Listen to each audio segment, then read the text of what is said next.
Welcome to today's video. As you see here, it's that time of year again. If you've watched my channel for any length of time, you know that I build a lot of X-Wings. I probably build one, two, maybe three a year.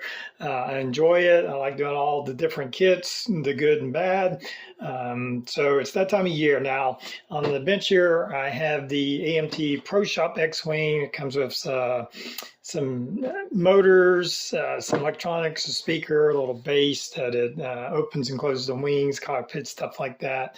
I had built this model, I believe it was last year. Let me show you that real quick so you get an idea of what it's kind of supposed to look like. Now, I built this one as Blue Leader, Blue 1, which was a mistake because I built it before hooking up all electronics.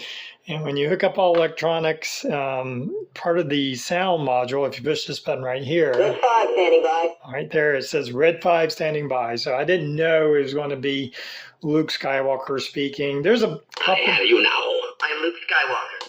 I have you now. I have you now. And it's very random. I think there is like one sound effect. I thought it was all going to be like sound effects, which would have been, to me, much cooler. However, so I did it as Blue 1. It was a little bit of a mistake.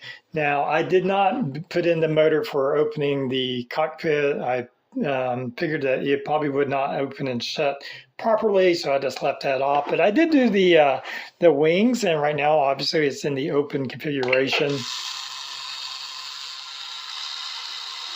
So there's when it's closed, and you can see there's this huge gap here. It's just very gimmicky. It's a very weak mechanical connection that does that, because I thought about maybe putting some magnets in there, but if you do that, then it won't open back up. It's just any little bit of friction will cause the motor to skip. Now it does, see, even right there, just for me pressing it down kept it from opening up.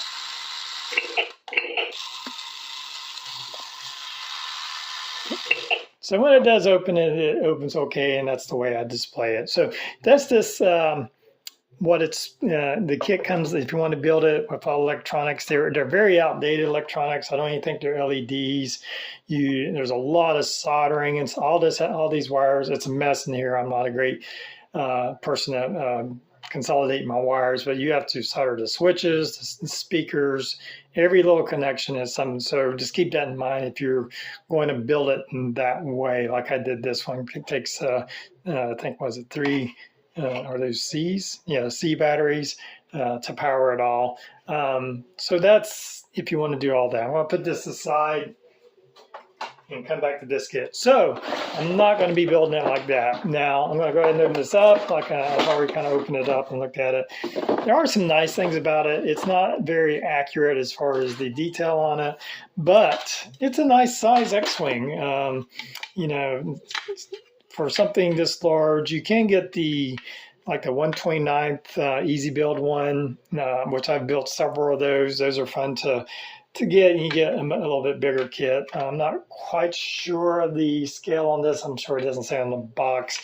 Probably somewhere in the 130, to 135 scale, but it's a nice size. It's a lot bigger than the little 172 kits you get. So there's a trade-off, size over detail. You can always add in detail. It's a lot. You can't really make a kit bigger. So the kit comes with, of course, all this electronics and stuff. I'm not going to be using any of that. I am going to light it. I'm not going to use the supplied display base because I'm going to be doing my own for my own lighting. I don't think I'm going to do any sounds. I wish they would try to protect this more. So, of course, you get a clear canopy. You get a clear instrument panel. We'll probably print something out and I think that's what I do on the other one. That was one modified piece, is I designed and printed a dash board for the cockpit. You do get, there's another clear piece for the canopy, and you do get these clear engine parts, which is a bit weird. Now it's easy to stick a LED in there and you can light it. You just kind of have to block the outside. And that is probably what I will do if they are all here. I don't think they're all here. I think I'm missing a couple of the nozzles. So we'll probably have to print out some nozzles. I think the box was open. I got this at a model show. They were asking 75. I think I paid 50 for it. Wait a minute, there they are. We do have all the engine nozzles, so that's good. No printing out. We will use these. I think when you stick a LED in there, it makes a nice kind of bright effect in there. You just have to light block all around that. So we do have all our engine nozzles. The rest of it was all in the plastic bags. I did trim out the fuselage, the top and bottom. Some of these old kits come with these really, the runners are connected to these really wide things that are hard to trim carefully. So what I do is I take a razor saw and kind of cut away from it, and then I can sand it down. I found that to be the safest way of removing these large connections that you get on these older model kits. There'll be a bit of cleanup, as if I recall doing the other one, doing all your laser guns, your blasters. There's going to be some seam lines filling. You do get a R2, D2 that kind of comes in two parts there. We may throw a light or something in him. Not too worried about lighting him. Mostly the cockpit area. I don't know if that's in, I think that's in this bag. We'll get to that later. So that's the plan. I'm going to probably do this as Red 5. If I have some decals in here. I don't know, which is not a big deal. I think I did all the painting for that. I may even have some leftover decals. So no decals are in this box, at least. I'm not going to open it up. Of course, you get the very basic instructions, which I kind of loosely follow just to make sure I'm not putting the wrong part in the wrong place. Again, there's a lot of wiring. It does have, if I recall correctly, there are channels built in for the engines, as you can see here, for wiring. So that'll be good. So you don't have to do a lot of modification to get those channels built in for wiring. So that will be, we will probably utilize those channels to do our wiring once we light up our engines. Yeah, no decals. I may have some from an older kit. If not, we'll just paint it up. Plan on doing it kind of red 5, like the studio model. There is a pilot in there somewhere, but we'll get to him. So anyway, that was a lot of talking, and let's get started. All right, just working on my engine lighting here. As you can see, I already have one of my engines attached with an LED. Now this is, these are pink 3mm pre-wired LEDs. I believe I just got these off of Amazon, not very expensive. Now one of the good things about this older model is they already have holes cut in, and everything's kind of already done for wiring. See how it kind of goes through here. Of course, there's a covering that'll go on top of that. Just want to show you kind of where it goes in. Now there is a piece that kind of, I believe it's one of these. There are a couple of different ones. I don't know if I have the right one here. Anyway, this will go in. These have slots that kind of cover it, but it does leave a little bit of exposed wire. So you may have a little bit of wire going there. What I typically do is just glue it down nice and flat. Once you paint over, it just kind of looks like a part of the detail. But anyway, back to the engines. You can see where I've gotten a couple of the others kind of sealed up and ready to be connected onto the ship. There is a little bit of modification you have to do. You have to fit these. If you have thin wires, it's not a big deal, but on these pre-wired ones, they're kind of thick. I'm not sure what the gauge is, maybe like 20 gauge wire here. It won't quite fit through the little hole, but I've opened it up. Just took a drill bit and opened it up, and it will fit through there nicely. I also have to kind of cut away this secondary section here that kind of holds the it was made to hold the old incandescent bulbs in place, because this is pre-wired and has a resistor in it. We'll need to make a little bit more space, and then I basically just hot glue it into place and run my wires through there, and then of course glue and seal it up. And again, these are it's an older model, so there is some seam work to do. I'm working on it right here. You can see where I've glued it and now I've sanded.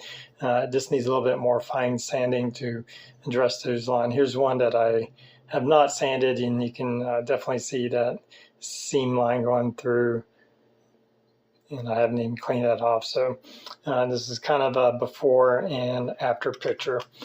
So on the model of the wings, where the wings connect, the kit supplies this kind of gear drive that helps open and close your wings. We don't need that, and I want something more solid that'll kind of hold my wings into place. So I measured diameter and just printed out a shaft on my 3D printer, and I believe this will kind of goes in here, and then our shaft will come in something like that to hold our wings together. So that's where I'm at on it. I'm going to get all my engines installed. Of course, well, we do have the nozzles here. Now, I have taken some silver and painted on this inside part, so it will kind of give a more reflective. Of course, we have to paint this and light block this clear piece. I'll probably do a little bit of silver dry brushing. There's some raised detail if you see inside there. I want to kind of catch that without covering all of it, because I want that pink glow to kind of take up that whole engine nozzle. They do have like a groove that kind of fits inside here, so it does fit pretty nicely once you get it on there. And so that's another part of the engine. Also, I have the cockpit that I've been working on. I, of course, designed 3D printed a console that will give them a couple of screens and some lights. This is all going to be blue. I got a couple of blue LEDs going up into place into this box that I designed. It's pretty easy to cut away. There's actually open there because there's a clear piece that fits in there. So it's already open. You just have to, you can pretty easily scratch build a piece to fall in there. I just 3D designed this little box so I could have room for my lights. The pilot also is 3D printed. This is the one that comes with it. He just looks a little weird. This other one kind of looks more in the scale. Now my painting leaves a lot to be desired. My figure painting, that's not really my strength there. But I did add a little bit more detail. I took some thick soldering wire and kind of bent it into shape to give there a little bit more detail. And I think I'm going to try to add the little targeting scanner. I think I can run that on the side here, kind of up next to them. The 3D printed X-Wing pilot I did find on Thingiverse, and I modified it a little bit in Tinkercad. I added in a control stick, and that was also 3D printed at the same time. So that's where that's at.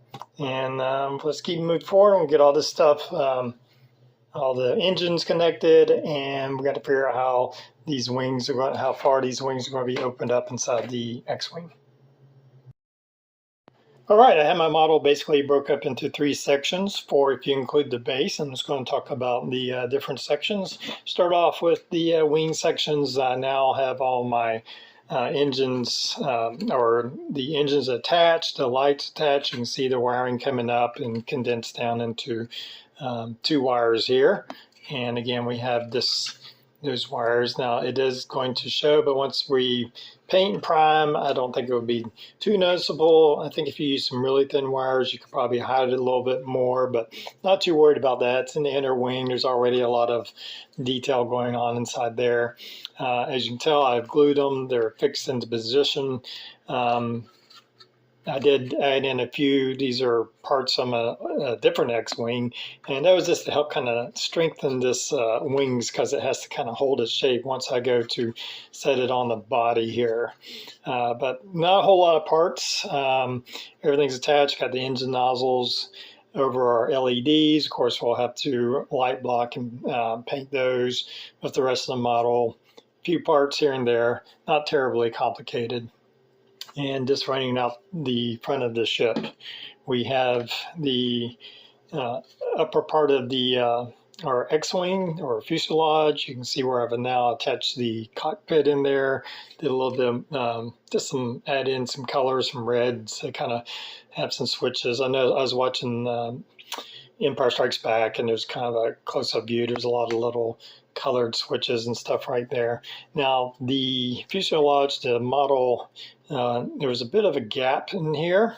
Let's see if I can, and I've gone in and kind of squeezed it together. I put some super glue with some baking soda, which helps strengthen that bond, and kind of press that together so it will fit nicely around the sides of the cockpit inside there. You can see where I had the wires from our lighting kind of attached, got it kind of hot glued into place, and coming back where it'll join up with our engine lighting and down the base. R2 is being painted. He'll slide in there. I have the back glass into place, the back of the canopy. The front's still off for now, but that will just slide in. I did have to cut because it's meant to open up.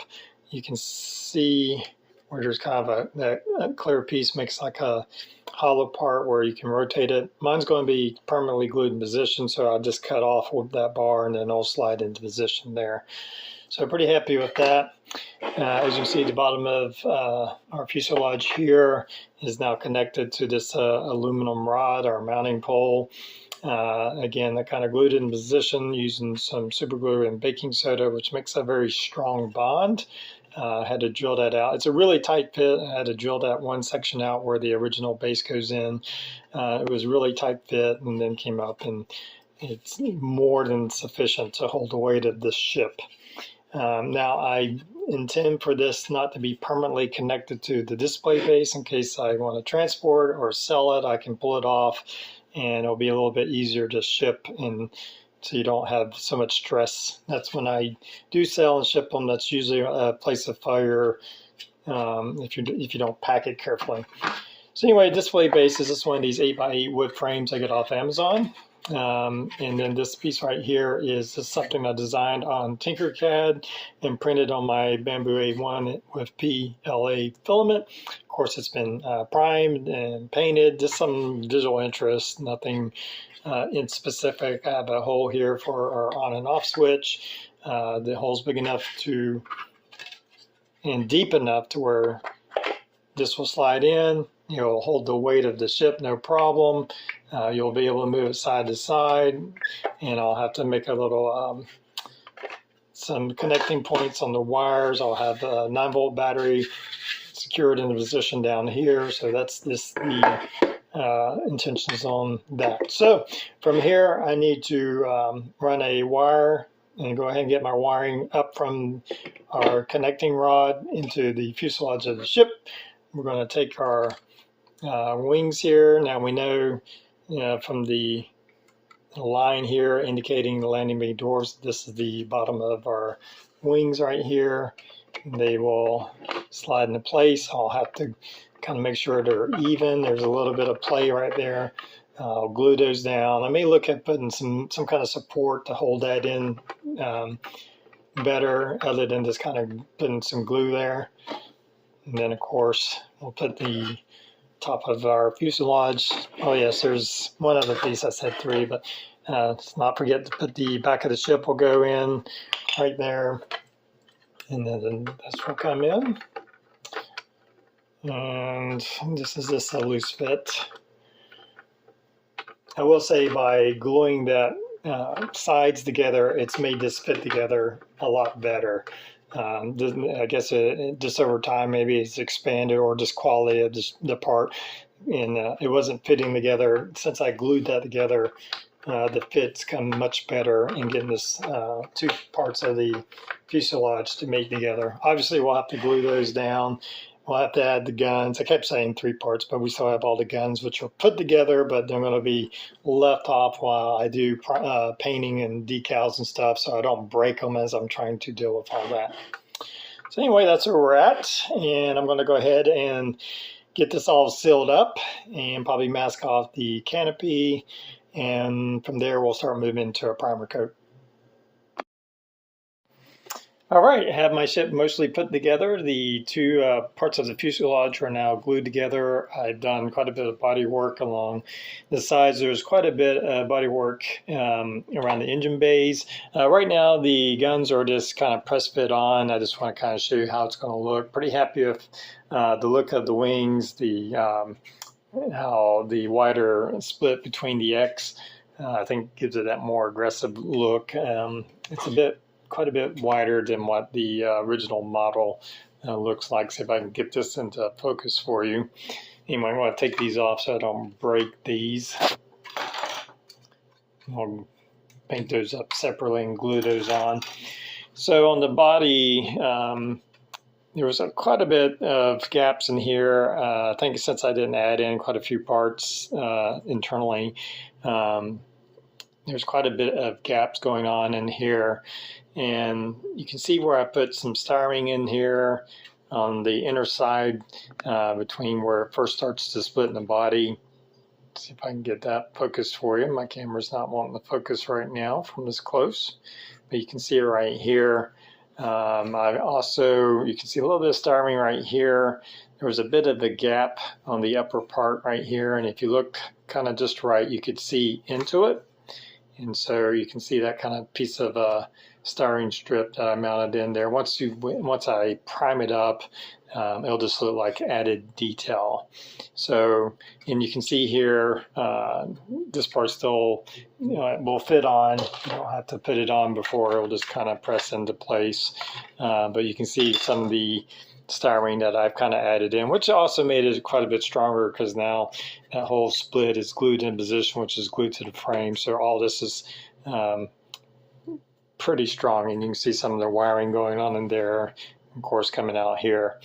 So just a lot of that, and then start addressing some of the seam line between the two parts of the fuselage. Most of it hides pretty nicely. In this part where it comes together, you have kind of this lip that's supposed to be there, and then it kind of blends together, so you do get a pretty nasty seam line. Again, there was some filling to go in here. Mostly used like some gap filling super glue to fill some of these gaps in the little corners here. And then, of course, this sanded away, and some pretty nasty seams on the back side. The worst part was right in here. You can still kind of see it. There's a little bit of lip I still need to work on it. This side didn't fit together as nicely as the other side. So I'm going to do a little bit more body work. Glue on this piece, put my canopy on, and then mask off the canopy, and then put a primer coat on. So we'll come back once I get that primer coat on. You can see my X-Wing all put together and primed now. I went back over some sanding on some places that need a little bit more attention in different areas of the ship. And now it's kind of ready for its base coat. I think everything's looking pretty good. A little bit of attention needed right up on the front there. There was a little bit of a seam showing where those two parts of the fuselage come together, so you can see where that's kind of been addressed. So from there, I'm going to do a base coat, and I'm just going to use this Insignia White by Tamiya Color in this little can. Just speed up the process, not try to airbrush all that, and just kind of go from there. I may, before I do that, take an airbrush and do some black inside these engine parts here and some of these other parts that I won't dark. I think I will. I think I'll kind of appreciate some of this a little bit that I don't intend on spraying this Insignia White directly inside those intakes there, and I've always done them really dark. They always kind of look dark, so I'm going to do that. Also, now that I think about it, I need to take that, while I'm doing that with the black, I need to run some black over these engine nozzles. They have not been light blocked yet. You can see where I put some paper towels in there to keep paint from going in on the clear part inside, but I do need to light block all around those. So before I get too caught up in painting, I'm going to do that, but I'm going to go ahead and once that's done, get my Insignia White on there, and may do some of the detail painting once I get that on, or maybe the decals, we'll see. And we'll come back and look at it in just a minute. All right, as you can see here, we have a lot of the painting done, so I'm just going to talk you through that. And I do have a few pictures of how I did some of the detailed painting. Of course, I did a gray primer. Then on top of a gray primer, I did this Tamiya AS20 Insignia White. This can just barely got this model done. You don't get these it's a little bit expensive when you use these colors. It does paint well and lays down well. I forget how much I paid for this can. Is more than usually like a bigger can of what you get at Home Depot. Anyway, so this can barely covered the X-Wing along with all the laser guns or blasters or whatever you want to call them. I got a base coat of that, and then it was just one coat. There might be a little bit left in here, not a whole lot, but enough to kind of cover the ship, which is fine. It's a very weathered ship, so we don't have to have perfect coverage on it. Any light areas just kind of contributes to the worn look of the model. So once I got that on, it was just a process of start working on all the details. The hardest part is the wing markings. At first, I tried to do some of the wing decals. I did it. I put a couple on the bottom, and they just they didn't look the greatest, and these are old and have some yellowing, so I know there's ways of trying to get that, but I tried to put it on that way. I made a mistake of putting some pretty harsh decal setting solution on it, and it caused a lot of wrinkling, and I just decided it was just not worth it to try to salvage these decals on there. And anyway, and one interesting note about decals is they actually give you 6 stripes instead of 5, so you actually end up having to remove one. So I did cut this out to use as a very rough template of where I wanted my stripes to be. Not exact. I actually made mine a tad bit wider than what they had, but I used a little bit of a template just to kind of get my markings.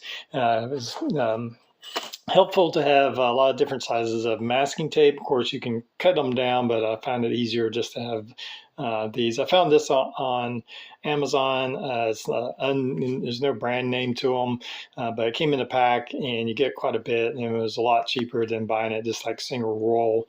And it comes in useful because a lot of times I use this one thickness here just to kind of give me a good marking area that I could be consistent with. So anyway, just a matter of marking those off. Now I did get on the red, I did the red first. That's usually the trickiest part. For some reason, red likes to bleed through, and it definitely shows up in overspray a lot more than the other colors. So I did get some bleed through in the stripes right here, and I just used a cotton tip with a little bit of alcohol to kind of remove that, but you have to be careful because if you do it too much, it'll dig down to the other paints. So it's also good to kind of clear coat. As I did these different colors, I did a clear satin coat, which is kind of contributing to the toyish look right now. It has a satin coat. I find that the satin coat, when you do a satin coat and you're masking,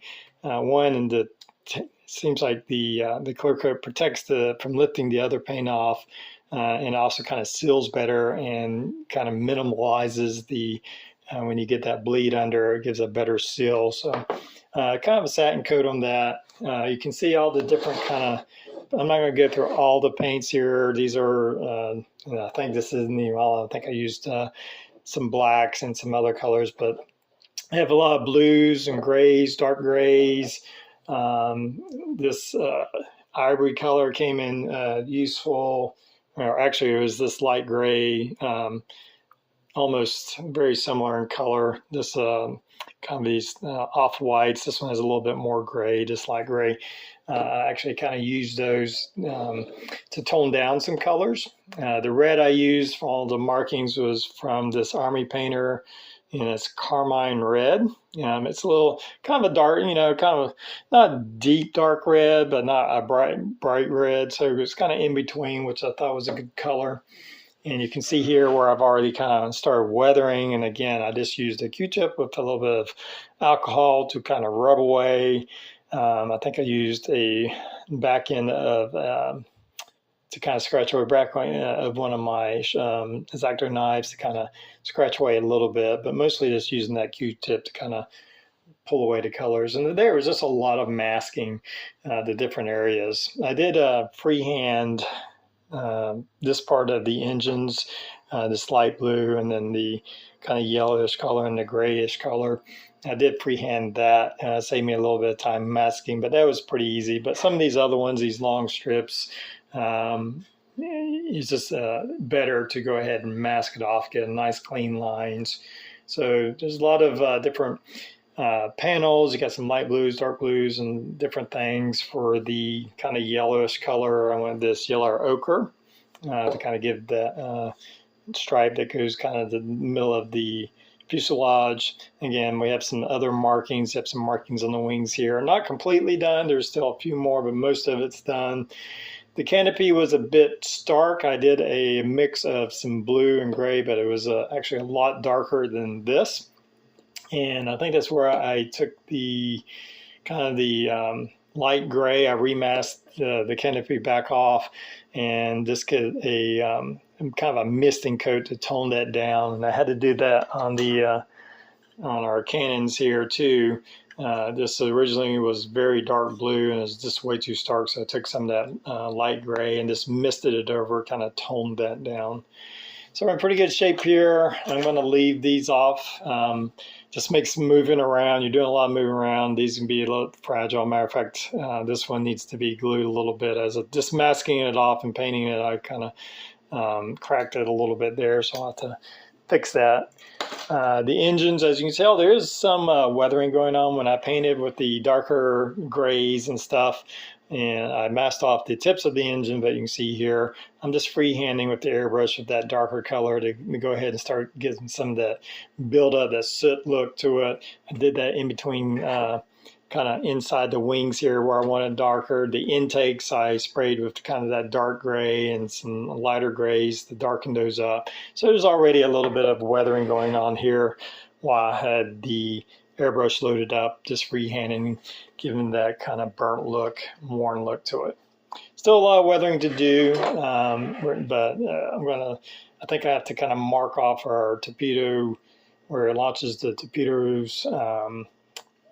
It needs to be masked off. There's not a lot of detail. There is an indent kind of right here, so I'm going to mask it off and kind of paint that in a dark gray, so at least you'll be able to see that. And mostly just using my 1/29 scale X-Wing that I built, I think, last year as a reference. I know I kind of researched, and I was painting this, the studio model from the original movie. So I know it's fairly accurate now. This model actually has a lot more detail, probably a bit more accurate. I'm not saying that this is a very accurate model, but closer to this one, which is a much older kit, I believe. But there are some differences in this model. This one has a lot of panel lines that you can that are easy to go by. This one didn't have as much, so I'm kind of guessing where those panels would be. So this is using that model as my reference to kind of paint up the details. Anyway, I think it's looking good, and I think once we get done, it's going to be a really nice looking model. It won't be terribly accurate, but it will be a really nice sized model, and once it's all weathered up, it'll be a really good display piece. So we'll just keep moving forward. All right, just working on my weathering here. I've also applied a clear matte coat. I'm using this clear acrylic coating. I got this at Hobby Lobby. It's pretty cheap, works really well. It's an acrylic, so it doesn't react with my acrylic paints.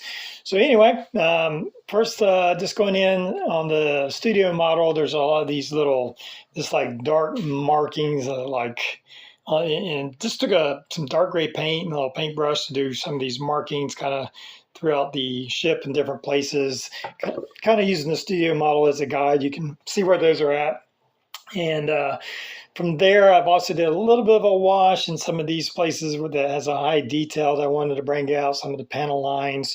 It's a little bit of oil paint mixed in with some mineral spirits and just apply with a paintbrush. You can take some just clear mineral spirits if you want to wipe clean any excess. So I did a little bit of that in certain places. Of course here, just kind of these textured parts right here and a few other places inside all this instrument paneling kind of behind R2. I put some of that wash inside there to kind of darken that up. But a lot of it is just using dry pastels. You get these at any kind of hobby store, Hobby Lobby. I have all kinds of colors. You can see here there's just a piece of 2x4. I have some sandpaper stapled in there, and I just take the chalks and kind of grind them up as I need them. I can mix colors, do different colors. Typically, I'll do like in this case, I got some browns, some blacks, I got some orange and reds for rust color, I got some light grays going on, and just taking some old paint brushes, and going in some of these recessed areas, darken them up anywhere where I want some kind of artificial shadowing. Also on where the light blue panels are, where the X-Wing has been repaired after it was destroyed. I believe in Rogue One it shows Red 5 being destroyed. So anyway, you got these panels here. What I like to do is just take a piece of masking tape and kind of put it where the paint kind of splits, and then that way you can kind of give a darker edge, and because that way it shows like maybe it's been scorched from the previous damage, but now the new paneling's in there. So that's a tip or a trick that I do to kind of separate the paneling, give it a little bit more weathering. I just kind of break it up in sections, like a wing, a side of the ship, and just kind of move on from there. And when I complete a section, I do a very light coat of my matte clear coat. I find that the pastels adhere better to a matte finish, just like the satin finish was better for masking and painting. I think the matte finish is better for doing the dry pastels. Just it's a little bit more coarse and gives something for the pastels to cling on to. And but I clear coat to kind of protect it, so as I'm working, these it doesn't just rub off. All my work doesn't rub off. A little bit, of the pastels here, doing some scorching. Now I am going to go in with an airbrush with some black paint or some dark grays and kind of go back over some of these weathered marks to give it a little bit more of an effect. So I'm just going to keep working on that until I get the whole ship done. All right, well, here's my completed AMT 135th scale Luke Skywalker's Red 5 X-Wing.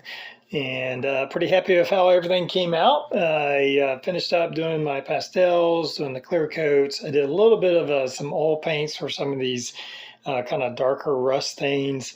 Did a little bit more airbrushing with some black, very thin black, to kind of darken in some of these areas that I wanted extra shaded or extra weathered. And after that, just attached all my guns. Of course, I painted and weathered those. Attached all those on there. Put my R2-D2 unit in. Of course, unmasked my canopy here, did all my wiring, and everything's working good. So pretty happy with how it all came out. My R2-D2 and my figure, I wouldn't say I'm super happy. If you really look, the painting's not super crisp on that. It's not terrible, but it's not great either. So I guess it's just good enough. Anyway, so we have our light switch back here. It's all being powered by one 9-volt battery, which is underneath the base. And I can remove the X-Wing, like I said, from its base. It has a little micro plug that I can unplug from the connections and pull that out in case I need to ship it or sell it or will do whatever. I'm able to do that. So I'm going to turn on my lights here. I'm going to lower my camera down a little bit so we can get a better view of those. And pretty happy with how those came out using those pink LEDs. They look more kind of purple than they do pink. And then, of course, if we come up here, you can see our cockpit lighting. And we'll zoom in on that a little bit. You can see the cockpit lighting up here. Not a lot of lighting, just the dash really is the only thing that's lit. I'm going to set this back down and just take a look at it. Like I said, to kind of walk through everything I've done. Looks very similar to my 1/29th scale. And for the size, I think it's about 14, 15 inches long. Time to get down. It's a nice size. It's not super accurate detail. Matter of fact, it's not accurate at all. There's a lot of things that just are missing or even added. I think these little square parts, raised detail, I don't think that's at all on the studio model. However, when you paint it up, I think it makes for a really nice display. So anyway, I hope you've enjoyed the build. Until next time, everybody have a good one.